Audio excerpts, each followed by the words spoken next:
found it in a box of old VHS tapes I picked up from a flea market. I hunt for deals there. Sellers are often just looking to unload the crap that sits around their houses. I buy in bulk, then check the goods, tossing out duds and ensuring items work, are clean and included the necessary pieces, before jacking the price and selling them on eBay. Videotapes are usually a minimal profit at best, but I found rare ones. First releases, back diamond edition Disneys, and rare cover versions that collectors eat up. At any rate, I picked up a large box of tapes that looked to be in good condition for $5, and it wasn't until I got home that I started checking them thoroughly.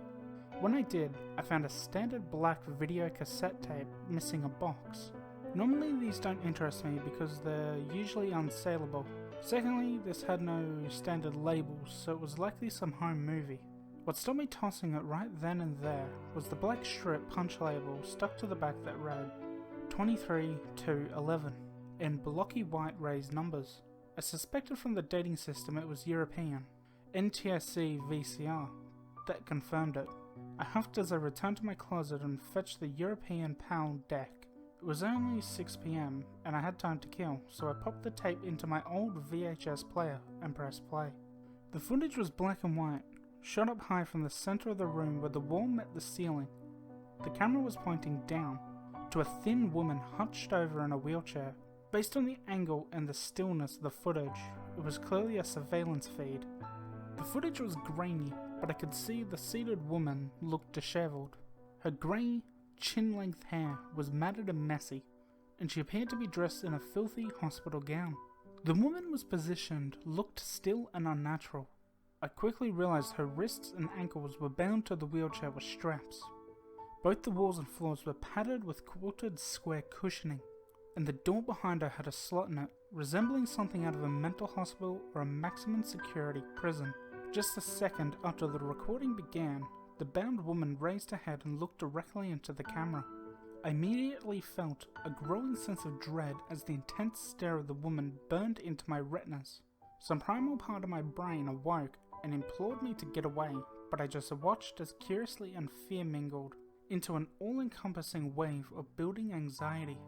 The woman just sat in her chair, staring, but I felt my mouth begin to dry and my breath felt abrasive. My sinuses burned, and soon I felt the patter of liquid onto my lap from my nose, but I couldn't turn away from the screen. I heard a rapid tapping, and it took a few seconds of trying to understand the sound, for I realized it was the chattering of my teeth. I was shivering, and my arms and legs trembled as I watched the woman on the screen tilt her head to one side, as if observing me through the screen itself. That feeling of impending danger heightened, and I wanted to turn it off at that point, but I just kept watching as the woman began fidgeting in the wheelchair's restraints. She was becoming progressively more agitated, thrashing until the chair began to rock between the two large wheels. After a few minutes, she opened her mouth and began to scream.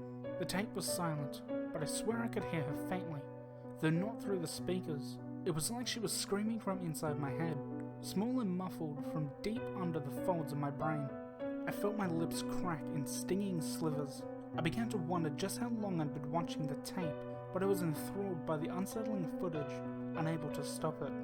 Eventually, the door to her room opened and two large men in white uniforms entered a padded cell. One was shorter, with a shaved head and stocky build. The other taller, with a slender frame and face framed by dark bangs. The tall man began holding his head in apparent agony, screaming and then dropping to his knees on the padded floor. He remained there as the shorter guy struggled to remove the cap from a syringe. I only then noticed the subtle relief my own body experienced. It was as if whatever had taken hold of me, the intense drying in my throat, a pulsing headache, and the palatable dread, had redirected its focus. The man on his knees began to shiver, and soon enough his nose streamed down, a dark rivulet of blood. The shorter character, with a shaved head, had uncapped the syringe but was clearly struggling.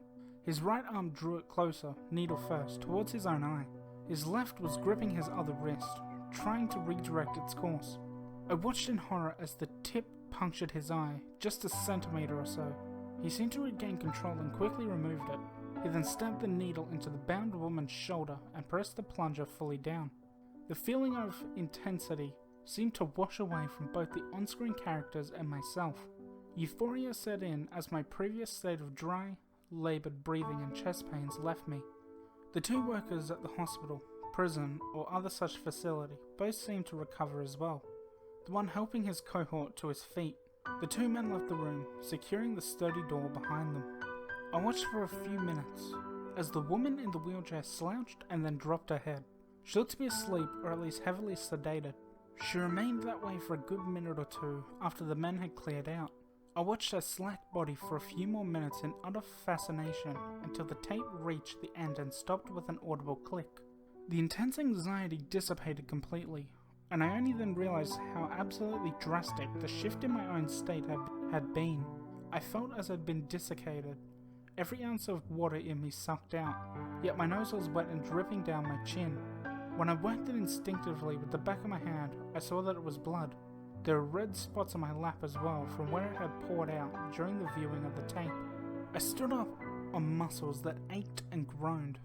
I glanced at my phone for the time and stopped in place, my jaw agape. The time read 6 o'clock, the same time I'd started watching the tape. I was about to chalk it up to a glitch when it changed to 6:01. There was no shadow of a doubt in my mind that I'd watched the tape for a good 10 minutes or so. I stretched my aching muscles and walked to the bathroom to clean my bloodied nose. I downed a quart or so of water, dying of thirst. I waited a few days before even considering watching the tape again. When I did, everything that secured my knowledge of the world I knew seemed to crumble. It was a sunny afternoon, a week later, when I built up the courage to watch the tape again. I just felt the urge to confirm what I experienced was real, and not some effect of delayed food poisoning, an allergic reaction, or some other bizarre coincidence. I popped the cassette tape and rewound it, which only took seconds. When it stopped, I pressed play. The woman bound to a wheelchair once again appeared on the screen, and a foreboding feeling of dread began to simmer inside of me. Something was different though. The woman was askew, facing the camera still, but a slightly different angle, as if her wheelchair had shifted. On the floor behind her, black spots where the guard had yet to collapse were on the floor. It was as if a different tape was showing a continuation of what had previously been recorded. My palms began to sweat and my throat dried like an arid desert as I watched the woman staring into the camera once again. Her hair was shorter, trimmed down unevenly, as if someone had hastily chipped the matted patches and knots. I knew it was impossible, but the tape appeared to be now showing a different recording altogether. Then she looked up at the camera, and I felt it again. My throat swelled and dried, and my breath began to burn.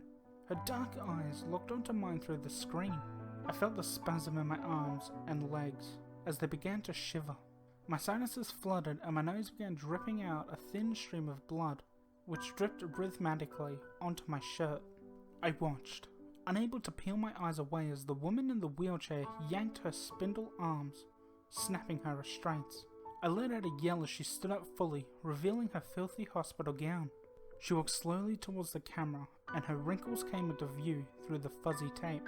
Her features looked young, but her pale skin was wrinkled and speckled with burnt capillaries. Her eyes were milky with cataracts and looked wild with excitement. She drew close, getting larger on screen until her face was clear, and she mouthed something I swear I could hear inside of my head. She spoke the words, "Je te vois," and a hint of a smile crept onto her face before the tape clicked to a stop. I haven't yet worked up the nerve to watch it again.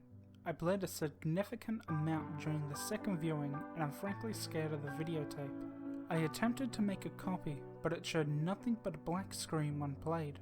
I even tried recording it with my phone, but the TV screen in the video was black, aside from a flicker. What I just can't shake are those words she'd spoken that resonated from deep within my skull. They're French, and they translate to, "I see you." My little bunyips, that is all from Mr. Villyn today. Liking the video and subscribing to the channel helps tell YouTube that you're liking my content and want to see more of it. Clicking the notification bell will keep you up to date with my videos and notify you whenever I upload. You can also dislike the video if you want, but doing that might be hazardous to your health.